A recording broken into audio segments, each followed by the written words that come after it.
A newborn baby enters this world carrying a value no human being has the authority to measure. Genesis tells us where that value comes from on the first page of the Bible. It begins with a God who gives purpose to everything he makes. Then he speaks words over humanity that still define every person alive.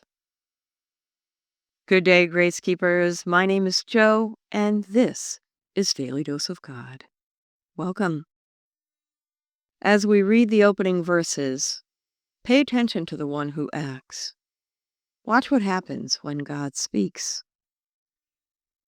We're going to read Genesis 1 through 5. In the beginning, God created the heavens and the earth. Now the earth was formless and empty.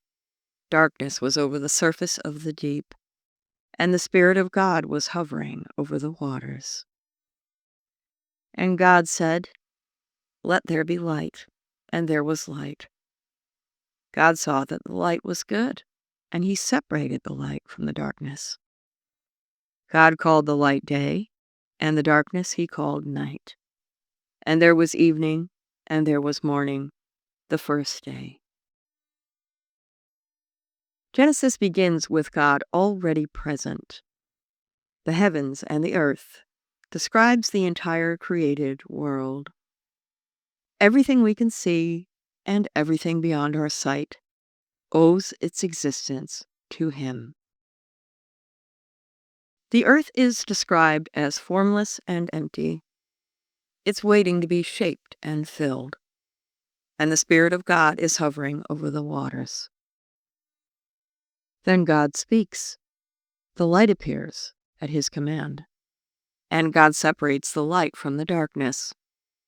He names them day and night, establishing the first boundary of creation.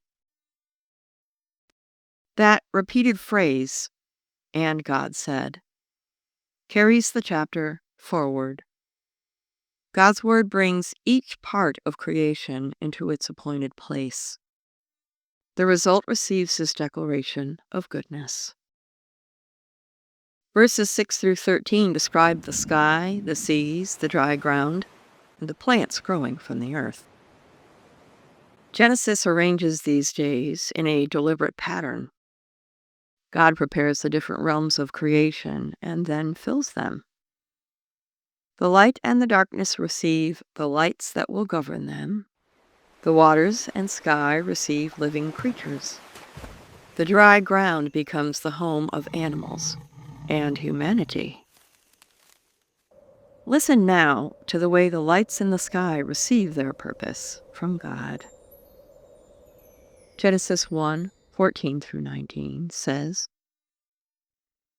"And God said, 'Let there be light in the vault of the sky to separate the day from the night, and let them serve as signs to mark sacred times and days and years. And let them be lights in the vault of the sky to give light on the earth.' And it was so." God made two great lights, the greater light to govern the day, and the lesser light to govern the night. He also made the stars. God set them in the vault of the sky to give light on the earth, to govern the day and the night, and to separate light from darkness. And God saw that it was good. And there was evening, and there was morning, the fourth day. The greater light governs the day, and the lesser light governs the night. They mark seasons, days, and years according to the purpose God assigns them. Their placement and their function come from the Creator who made them. The waters then teem with life, and birds fly across the sky. God blesses these creatures and tells them to multiply. The land produces living creatures on the sixth day, and each one appears according to its kind. Then the rhythm of the chapter slows. God is about to create someone who will carry a unique place within the world he has made. We're going to read Genesis 1:26 through 31. Then God said, "Let us make mankind in our image, in our likeness, so that they may rule over the fish in the sea and the birds in the sky, over the livestock and all the wild animals, and over all the creatures that move along the ground." So God created mankind in his own image. In the image of God he created them. Male and female he created them. God blessed them and said to them, "Be fruitful and increase in number, fill the earth and subdue it. Rule over the fish in the sea and the birds in the sky, and over every living creature that moves on the ground." Then God said, "I give you every seed-bearing plant on the face of the whole earth, and every tree that has fruit with seed in it. They will be yours for food. And to all the beasts of the earth, and all the birds in the sky, and all the creatures that move along the ground, everything that has the breath of life in it, I give every green plant for food." And it was so. God saw all that he had made, and it was very good. And there was evening, and there was morning, the sixth day. God says, "Let us make mankind in our image, in our likeness." An image represents the one whose image it bears. God appoints human beings to live within creation as representatives of his rule. Humanity receives responsibility for the creatures and the earth God has made. That authority belongs under the authority of the Creator, which gives human work the character of stewardship. We're caring for something that belongs to God. Genesis also tells us that male and female bear God's image together. This declaration comes directly from God and establishes the dignity of every human life. Our value begins with the identity he gives us. God blesses the man and the woman and gives them their place within creation. Their lives begin with this provision surrounding them. The earth is productive, food is available, and their work carries purpose. When God looks upon the completed creation, he calls it very good. Then the chapter carries us into the seventh day. We're going to read Genesis 2:1 through 3.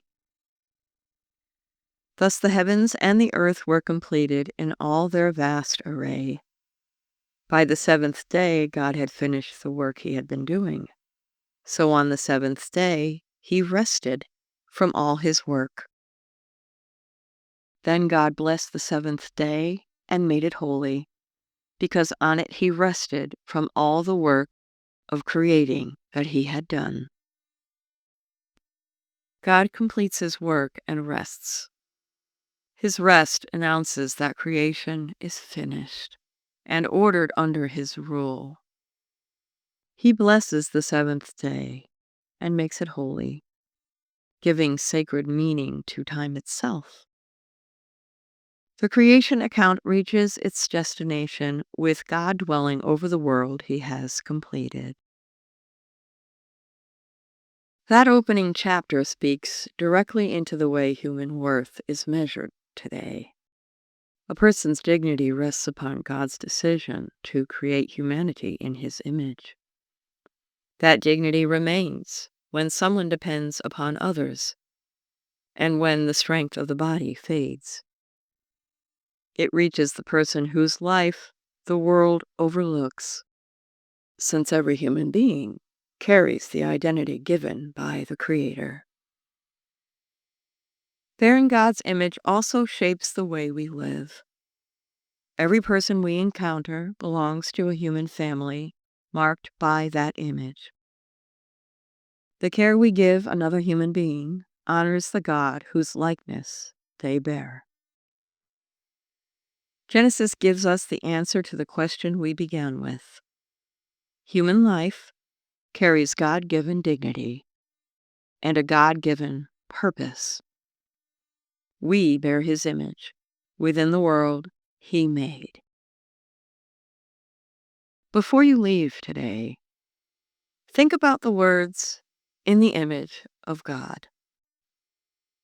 If someone asked you where human value comes from, how would you answer from this chapter?